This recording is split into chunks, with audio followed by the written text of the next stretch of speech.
नमस्कार, डीवीएन टीवी की खबरों में आपका स्वागत है। सुप्रीम कोर्ट ने उत्तर प्रदेश के प्रयागराज में मनमाने तरीके से मकान ढहाने के लिए सोमवार को उत्तर प्रदेश सरकार की आलोचना करते हुए कहा कि इस कार्यवाही से उनकी अंतरात्मा को धक्का लगा है। प्रयागराज में साल 2021 में कुछ लोगों के मकानों पर नोटिस जारी करने के 24 घंटे के बाद ही बुलडोजर एक्शन लिया गया था। इसी के बाद अब जब याचिकाकर्ता सुप्रीम कोर्ट पहुंचे तो सुप्रीम कोर्ट ने कहा कि नोटिस के 24 घंटे के अंदर ही बुलडोजर चला दिया, ये बर्दाश्त नहीं कर सकते।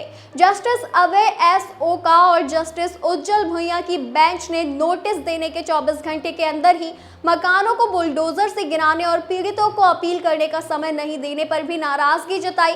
बेंच ने कहा कि हमारी अंतरात्मा को झकझोरता है कि किस तरह से आवासीय परिसरों को मनमाने तरीके से ध्वस्त किया गया। जिस तरह से पूरी प्रक्रिया को अंजाम दिया गया वह चौंकाने वाला है।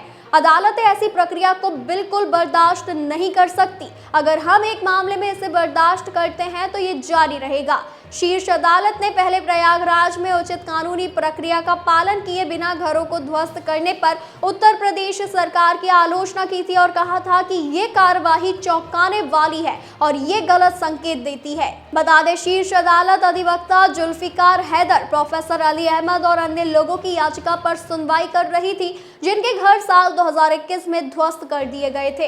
इससे पहले इन सभी लोगों ने इलाहाबाद हाई कोर्ट का रुख किया था, लेकिन हाई कोर्ट ने घरों को गिराए जाने की कार्यवाही को चुनौती देने वाली उनकी याचिका को खारिज कर दिया था।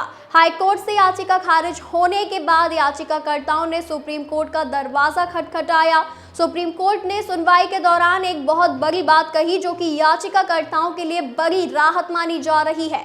सुप्रीम कोर्ट ने कहा कि अदालत याचिकाकर्ताओं को ध्वस्त घरों के पुनर्निर्माण की इजाजत देगी, बशर्ते वे निर्धारित समय के अंदर अपीलीय प्राधिकरण के सामने अपील दायर करें। अदालत ने कहा कि अगर उनकी अपील खारिज हो जाती है तो याचिकाकर्ताओं को अपने खर्च पर घरों को ध्वस्त करना होगा। याचिकाकर्ताओं को हलफनामा दायर करने के लिए मामले को स्थगित कर दिया गया है। अटॉर्नी जनरल और वेंकट रमणी ने राज्य की कार्यवाही का बचाव करते हुए नोटिस देने में पर्याप्त उचित प्रक्रिया का पालन करने का आश्वासन दिया। उन्होंने बड़े पैमाने पर अवैध कब्जों की ओर इशारा करते हुए कहा कि राज्य सरकार के लिए अनधिकृत कब्जे को कंट्रोल करना मुश्किल है।